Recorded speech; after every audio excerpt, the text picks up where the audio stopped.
2 मुलं इंजिनियर केली या शेळी पालनाच्या जीवावर. जेव्हा घरावर संकट येतं तेव्हा त्या शेळी पालनावर सहजपणे फीस भरण्याचं काही असेल, मुलाचं काम काही कुठं करायचं असेल तर लगेच ते 4-5 बोकड विकून लगेच त्यांचं संकट दूर होतं. म्हणजे शेळी पालन त्यांच्या कामाला उभं राहतं. अशा प्रकारे शेळी ही ATM म्हणून काम करते.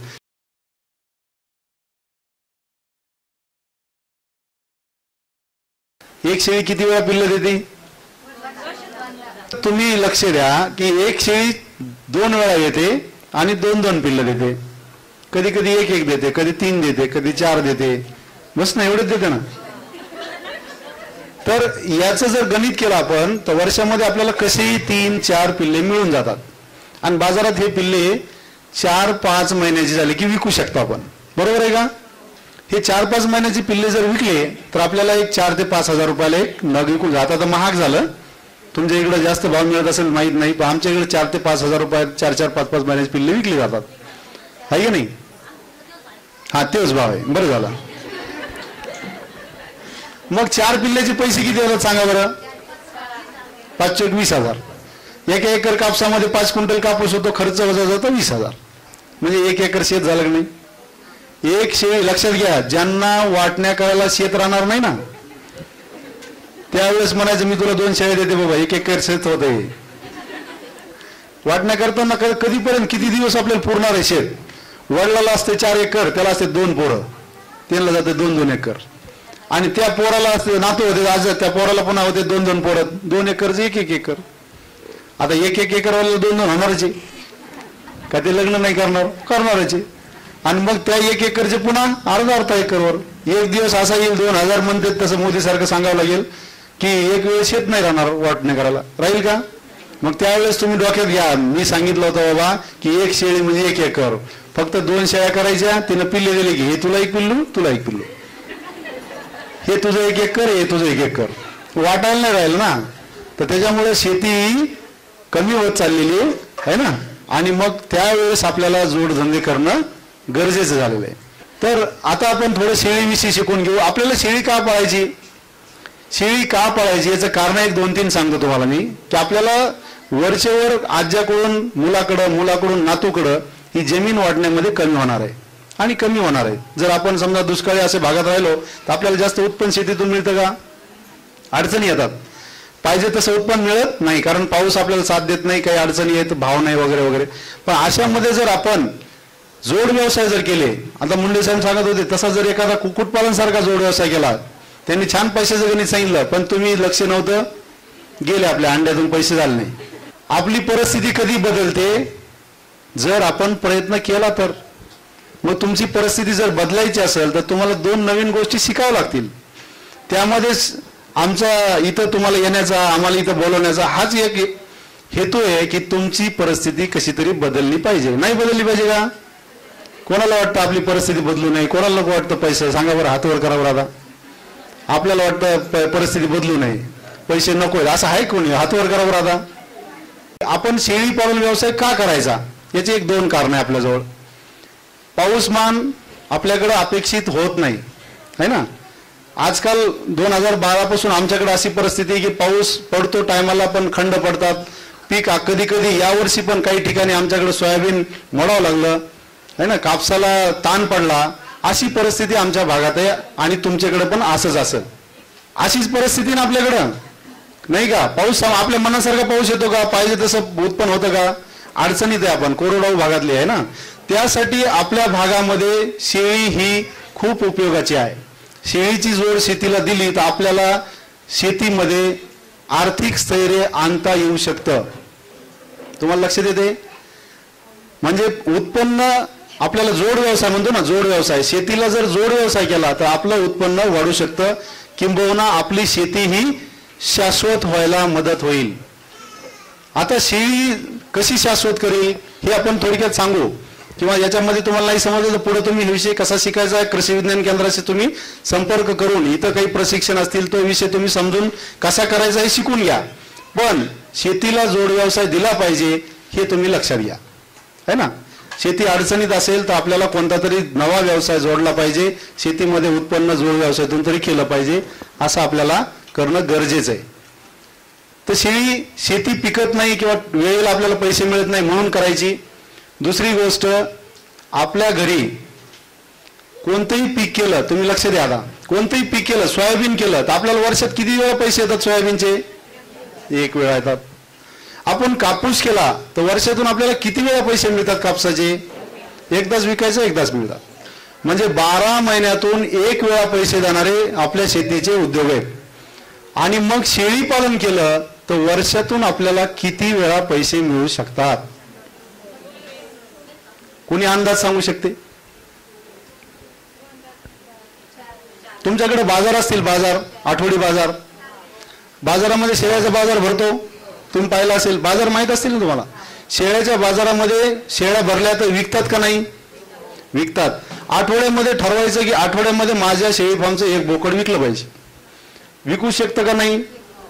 आठवड्यामध्ये एक बोकड आपलं टार्गेट, आठवड्यामध्ये एक बोकड विकायचं, हे एवढंच टार्गेट आपलं, बरोबर आहे. तर महिन्यात किती आठवडे? 4. वर्षात किती आठवडे? मग 50 बोकड आपल्याला वर्षात कसेही विकायचे, म्हणजे विकायचे. काय अडचण येईल? जायचं आठवडी बाजारात, एक बोकड घेऊन जायचं, विकून द्यायचं, वापस येईल. बकरी पाळली आहे ना, तर आपल्याला किती पैसे मिळू शकतात? एका बकरीचं हे सांगितलं मी तुम्हाला, 20,000 रुपये मिळू शकतात. 1 एकर शेती बरोबर त्याचं उत्पन्न होतं, आहे ना. आणि आयुष्यामध्ये समजा अशी एक पैन केली आपण, पैन लक्षात घ्या, काही भगिनीकडे काय आहेत की 10 एकर शेती आहे ना. कधी कधी त्यांना लेबरची अडचण येत असेल, मजुराची अडचण येत असेल, कापूस वेचायला माणसं मिळत नसतील, सोयाबीन काढायला माणसं मिळत नसतील, अशा वेळेस त्यांनी 2 एकर 1 एकर या शेळीच्या नावानं जर केलं तर काय होऊ शकतं हे सांगतो तुम्हाला मी. एका एकरवर 15 ते 20 शेळ्याचा संसार चालू शकतो. किती? एका एकरवर 15 ते 20 शेळ्या. 15 शेळ्या एका महिलाने ठरवलं मी सांभाळायच्या तरी सांभाळू शकते.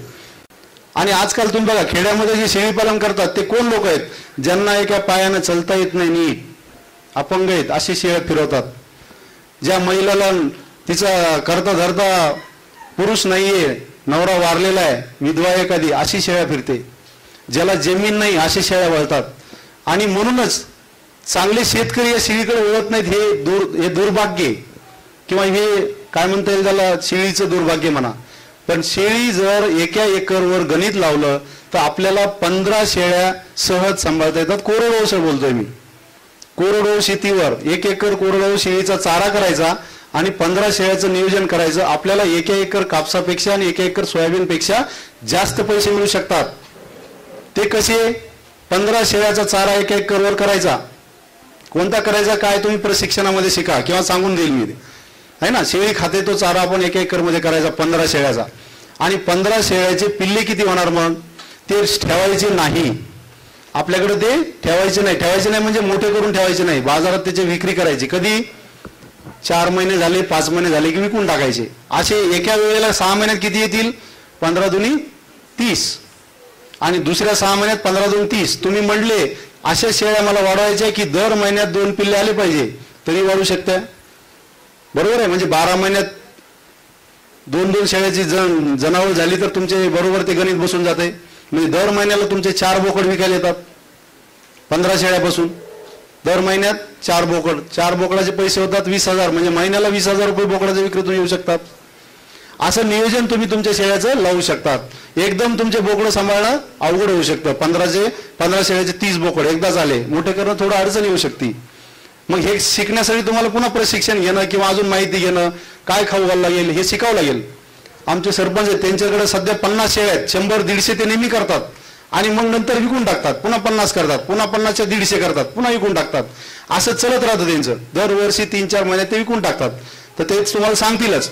पण तुम्ही हे गणित जर लावलं तर महिन्याला तुमचे 4 बोकड विकले, लक्षात आलं, महिन्याला, तर एक पगारीची नोकरी तयार होते तुमच्या घरात 4 बोकडाची. कशी पगारीची? एखादा मुलगा 10वी नापास झालाय, त्याला नोकरी नाही लागली, किंवा तो पुढे एखादा शिकला नाही, किंवा तो शिकून नोकरी नाही लागली, आता शासन म्हणते नोकरी नाही मिळणार कोणाला, बरोबर आहे. तर मग आपल्या घरामध्ये एखाद्या मुलाला आपण या शेळी पालन मधून नोकरीसारखं उत्पन्न मिळू शकतो का? तर मिळू शकतो. कसं? 15 शेळ्या जर आपल्या 2 एकर 1 एकर चाऱ्याच्या गणितावर लावल्या तर आपल्याला महिन्याला 4 बोकड विक्रीला येतात, आहे ना. महिन्याला 4 बोकड आले तर 4 बोकडाचे 16 ते 20,000 रुपये येतात आणि मग तीच आपली नोकरी होऊन जाते. 15-16 हजाराची नोकरी मोठी झाली. आणि किती शेळ्यावर? 15 शेळ्यावर. आता 15 शेळ्या करण्यासाठी एकदम 15 शेळ्या घ्यायची गरज नाही, त्याचंही सांगतो तुम्हाला. 2 शेळ्या पाळल्या, लक्षात घ्या. एक छोटी गोष्ट आहे, तुम्हाला करता आली तर करता येणार नाही, याच्यासाठी खूप तुम्हाला माहिती घ्यावं लागेल. याच्यासाठी तुम्हाला शेळी फार्म कसे करायचे हे शिकावं लागेल, है ना. एक सांगितलं कानावर टाकलं म्हणून लक्षात घ्या, करता आलं तर चांगली गोष्ट आहे. 2 शेळ्या तुम्ही पाळल्या, लक्षात घ्या, आणि हे गणित तुम्ही घरी करा. 2 शेळ्या जर तुम्ही पाळल्या आणि त्यांच्या पाठी फक्त एकच पैन घ्यायची की यांच्या पोटी जन्मणाऱ्या लेकी ज्या आहेत त्या घरी मोठ्या करायच्या. एकच नियम. काय नियम आहे? शेळ्यांच्या जन्मणाऱ्या पाठी घरी ठेवायच्या आणि त्या विकायच्या नाही. असं फक्त 6 वर्ष केलं, 7वं वर्ष सुरू व्हायच्या अगोदर 6 वर्ष केलं तर तुमच्या घरामध्ये सगळ्या त्या लेकी आणि विकलेले बोकड विकायला परवानगी तुम्हाला. बोकड विकलेले आणि घरी ठेवलेल्या पाटी यांचे जर गणित केलं तर तुम्हाला घरामध्ये किती पैसे येऊ शकतात? 6 वर्षाच्या कंप्लीट मध्ये 6 वर्षानंतर 1 करोड रुपये येतात. किती रुपये येतात? 1 करोड. आता तुम्ही हैराण होताल, पण हे करू शकत नाही, पहिल्यांदाच म्हणलो मी तुम्हाला. कारण ते एवढ्या पाटी झाल्या होतात की कुठं सांभाळणार. किती पाटी होतात त्याचं गणित तुम्ही लावत बसा. आता 2 शेळ्याच्या पाठी फक्त किती वेळा त्या शेळ्या जन्मतात आणि किती वेळा ते पिल्ले देतात, असं फक्त 6 वर्ष करायचं. पहिलं 3 वर्ष खूप सोपं आहे. कारण संख्या कमी असते. पण दुसऱ्या 3 वर्षानंतर पहिलं 4थं वर्ष, 5वं आणि 6वं हे खूप अवघड आहे. भारताची लोकसंख्या अशीच वाढली आहे. आपण फक्त 40 कोटी होतो, आता 121 कोटी. हे शेळ्यासारखंच वाढलेले. पण आपण शेळ्या नाही वाढवणार, आपण लोकसंख्या वाढवणार. कारण सांगितलेले चायनाच्या पुढे आपण जाणार आहेत 2030च्या नंतर, बरोबर आहे. मग ह्या वाढत्या लोकसंख्येला आपल्याला जगवण्यासाठी अन्नधान्य, नोकऱ्या हे देणं शक्य नाहीये. म्हणून आपण अशा उद्योगामध्ये पडलं पाहिजे. आता शेळी दुसरं एक कारण हे सांगितलं, तिच्यात काय काय पोटेन्शियल आहे ना, ताकद काय आहे शेळीची. आपल्याला दुसरी एक ताकद आहे शेळीमध्ये की शेळी जे खाती ते इतर जनावरं खाऊ शकत नाही असं खाती. लक्षात आलं? झाडपाला जे जनावरं खात नाहीत ते ती खाते. हिला पुन्हा 12 महिने चारा उपलब्ध असतो. एरवी एका मोठ्या जनावराला, गाईला एक तर घ्यायला खर्च जास्त आहे, 50-60 हजार रुपयाची गाय असते, है ना. पण शेळीला घ्यायलाही पैसे कमी लागतात, है ना. आणि शेळी कमी पैशामध्ये जास्त उत्पन्न देऊ शकते, कमी चारा लागतो. ती असं खाते की जनरली आपल्या शेतामध्ये सहज येतं. आणि ते तिचं चारा कोणी दुसरंही खात नाही. अत्यंत विषारी झाडं जरी म्हटलं तरी ही शेळी खाते. कोणते विषारी? शेतामध्ये कोणी नाही खाणार असे झाडंही खाते, है ना. धोत्रा कुणीच नाही खाणार, विषारी झाड आहे, पण ही खाऊन टाकते. रुचकी कुणी नाही खाणार, पण शेळी खाऊन टाकते, है ना. फक्त बेशरमीचा पाला खात नाही शेळी, हुशार आहे, कारण बेशरम नाही ती. मग तेवढा पाला ती खात नाही, पण सगळे पाले, सगळे तण ती शेतातले सहज खाते. आणि हीच त्याची ताकद आहे की कोणत्याही चाऱ्यावर जगणारा हा प्राणी आहे. त्यामुळं सहज शेतकऱ्याला सोपा पाळता येणारा असा हा शेळी हा प्राणी आहे. आणि शेळी हा एटीएम म्हणून पुढे आलेला आहे. कसा आहे? एटीएम. मी तुम्हाला काही आमच्या भागातल्या स्टोऱ्या सांगणार आहे 2-3. आमच्या एक शर्मिलाताई जिगे, त्यांनी त्यांच्या माहेरी 2 शेळ्या होत्या. लग्न झाल्यावर त्यांना शेळी पालनासाठी परवानगी नाही मिळाली. तुमच्यासारखंच, तुम्ही महिला म्हणून त्यांची स्टोरी सांगायलो. त्यांना परवानगी नाही मिळाली, पण त्यांनी काही वर्षानंतर हट्टापायी 2-3 शेळ्या घेतल्याच. ते बी 4 पाटी घेतल्या, है ना. तुम्ही ते याला युट्यूबला पण ती स्टोरी आहे, तुम्ही पाहू शकता. शर्मिलाताई जिगे टाकलं तर येऊन जाईल. तर त्यांनी त्यांची मुलांचं शिक्षण, 2 मुलं इंजिनियर केली या शेळी पालनाच्या जीवावर. जेव्हा घरावर संकट येतं तेव्हा त्या शेळी पालनावर सहजपणे फीस भरण्याचं काही असेल, मुलाचं काम काही कुठं करायचं असेल तर लगेच ते 4-5 बोकड विकून लगेच त्यांचं संकट दूर होतं. म्हणजे शेळी पालन त्यांच्या कामाला उभं राहतं. अशा प्रकारे शेळी ही एटीएम म्हणून काम करते. कधी व्यापाऱ्याला बोलायचं आणि ते पैसे करून टाकायचे. अशा प्रकारे आपल्या संसाराला शेळी मदत करते. म्हणजे शेळी ही शेतकऱ्याची छोटी छोटी बँक आहे. तुम्हाला या दुष्काळामध्ये 1 एकर 2 एकरचं उत्पन्न सहज मिळून जाईल. आणि तुम्हाला वाटलं की आपल्याला मोठं शेळी पालन करायचंय, अजून मोठं करायचं, तर ते मात्र तुम्ही प्रशिक्षण घेऊन करा. आणि तुम्हाला जर माहिती मिळाली कशा प्रकारे शेळ्या सांभाळायच्या, कशा प्रकारे चारा करायचा, कोणता चारा करायचा, तर तेव्हा तुम्हाला त्याच्यामध्ये उतरता येईल.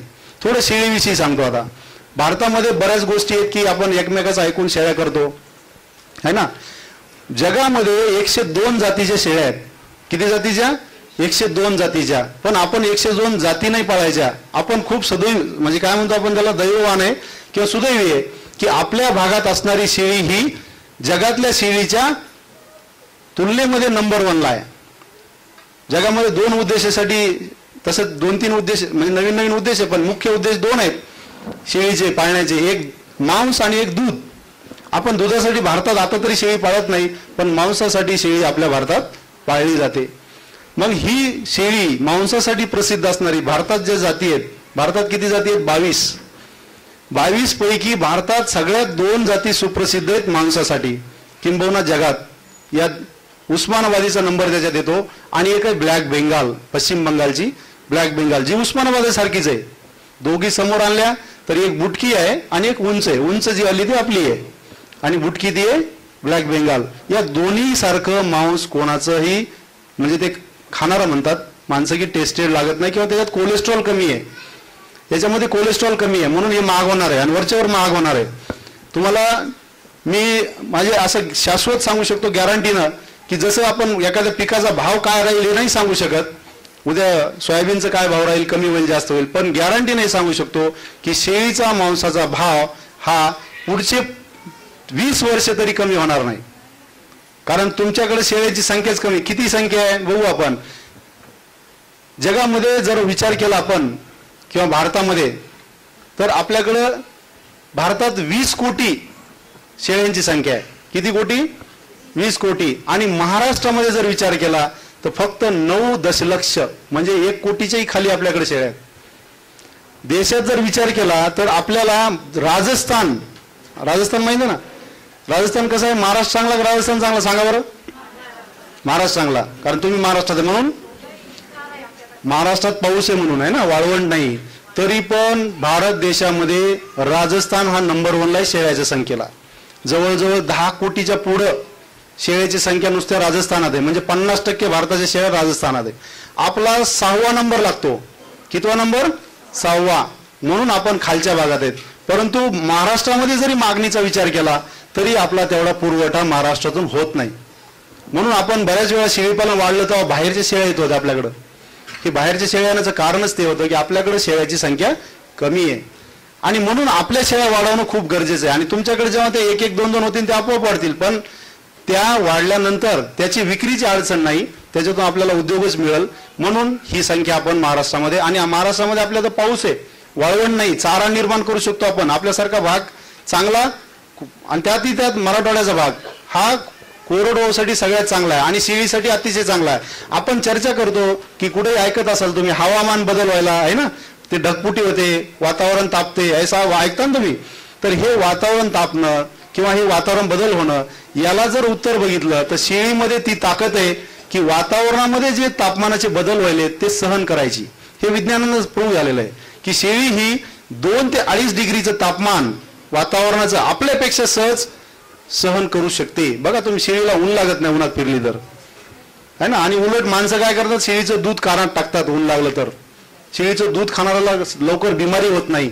शेळीचं दूध लहान लेकराला गाईपेक्षा सोप्या पद्धतीने पचतं. त्याच्यामध्ये फॅटचं प्रमाण पचनेबल आहे, म्हणजे त्याच्यामध्ये जे आपण म्हणतो साईज त्या फॅटची, त्याचे जे घटक आहेत ते खूप छोट्या साईजचे आहेत. गाईच्या दुधामध्ये ते खूप मोठ्या साईजचे आहेत, म्हशीच्या दुधामध्ये अजून मोठ्या साईजचे आहेत. म्हणजे पचनाला लेकराला शेळीचं दूध हे आयुर्वेदिक आहे आणि चांगलं आहे. पोटाचे विकार याच्यामुळे थांबतात. तर अशा प्रकारचं दूधही चांगलं आहे. आणि दुसरं सर सांगत होते की शेतीसाठी कोंबडीचं खत चांगलं आहे सगळ्यात, त्याच्यानंतर नंबर लागतो आमच्या शेळीच्या खताचा. म्हणजे नंबर 2ला जर खत कोणतं आहे तर ते शेळीचं लागतं, पहिल्यांदा कोंबडीचं खत लागतं. हे सगळ्यात चांगलं आहे. काहून हसले काही कळणार मला. नंबर वाचले 75,000 रुपये. आणि लेकरांना दूध मिळाल्यामुळे लेकरंही चांगली झाली, म्हणजे घरही झालं चांगलं झालं, लेकरं चांगले झाले, शेतातली मातीही चांगली झाली, आहे ना. आणि घरातल्या मातानं जर दूध खाल्लं म्हणजे माताही चांगली आणि शेतातली मातीही चांगली. असं दोन्ही चांगलं करणारं हे छोटा प्राणी आहे शेळी. त्याच्यामुळे आहारात दूध वापरा, लेकराला द्या आणि शेळीच्या पिल्लांचे पैसे करा. तर अशा प्रकारचा छोटा उद्योग. आता याच्यामधून तुम्हाला करताना कशा प्रकारे करायचा आहे ना. तर याच्याविषयी एक थोडकी माहिती सांगतो की अर्धबंदिस्त पद्धतीमध्ये आपण शेळी पालन करायचं.